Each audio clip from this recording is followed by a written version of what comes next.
Lottery ക്ഷേമനിധി board തട്ടിപ്പിൽ clerk സംഗീതിനെതിരെ കൂടുതൽ വിവരങ്ങൾ പുറത്ത്. കെ സംഗീത് ക്ഷേമനിധി ബോർഡിൽ ജോലി ചെയ്തിരുന്ന കാലയളവിൽ 57 ചെക്കുകൾ ബാങ്ക് മുഖേന പണമാക്കി മാറ്റിയതായി കണ്ടെത്തൽ. കൂടാതെ ക്ഷേമനിധിയുമായി ഒരു ബന്ധവുമില്ലാത്ത ആളുടെ പേരിലും കോടികൾ ചെക്ക് എഴുതി നൽകിയെന്നും ക്ഷേമനിധി ബോർഡിന്റെ അന്വേഷണത്തിൽ കണ്ടെത്തിയിട്ടുണ്ട്. 24 എക്സ്ക്ലൂസീവ്. ആറ്റിങ്ങൽ മാമം സ്വദേശി കെ സംഗീത് ക്ഷേമനിധി ഓഫീസിൽ ക്ലർക്കായിരുന്ന കാലത്താണ് ചെക്കുകൾ സ്വന്തം പേരിൽ പണമാക്കി മാറ്റിയത്. ഇങ്ങനെയാകെ 57 ചെക്കുകൾ ബാങ്കിൽ നൽകി പണം കൈപ്പറ്റിയെന്നാണ് ക്ഷേമനിധി ബോർഡിന്റെ കണ്ടെത്തൽ. ആകെ നഷ്ടമായത് 1,14,34,869 രൂപ. കൂടാതെ മറ്റൊരു 63 ലക്ഷം രൂപയും ക്ഷേമനിധി ബോർഡിന്റെ SBI ബാങ്ക് അക്കൗണ്ടിൽ നിന്നും പിൻവലിച്ചിട്ടുണ്ട്.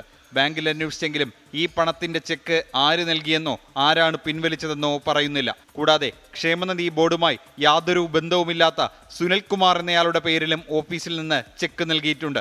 ഇങ്ങനെ 1 കോടിയിലധികം രൂപ നഷ്ടമായി.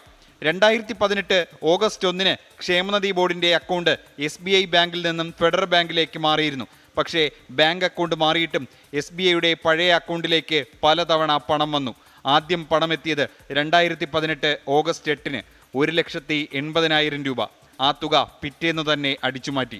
ഇങ്ങനെ 2019 ജൂലൈ വരെ പഴയ അക്കൗണ്ടിലേക്ക് ലക്ഷങ്ങൾ വന്നുകൊണ്ടേയിരുന്നു.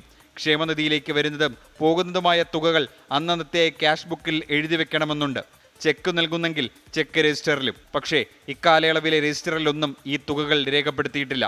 ക്യാഷ് ബുക്ക് ഓരോ ദിവസവും വൈകിട്ട് ക്ലോസ് ചെയ്യേണ്ടതാണ്.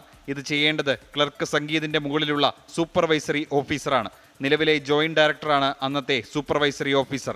എന്നാൽ രജിസ്റ്റർ നോക്കുന്നതിൽ സൂപ്പർവൈസറി ഓഫീസർ ഗുരുതര വീഴ്ചയാണ് വരുത്തിയത്. നിലവിൽ ലോട്ടറി ഡയറക്ടറേറ്റിൽ ഉയർന്ന സ്ഥാനങ്ങളിൽ ജോലി ചെയ്യുന്നവരുൾപ്പെടെ വീഴ്ച വരുത്തിയ 7 ഉദ്യോഗസ്ഥരുടെ പേര് സഹിതം ജില്ലാ ലോട്ടറി ഓഫീസർ റിപ്പോർട്ട് നൽകിയിട്ടുണ്ട്.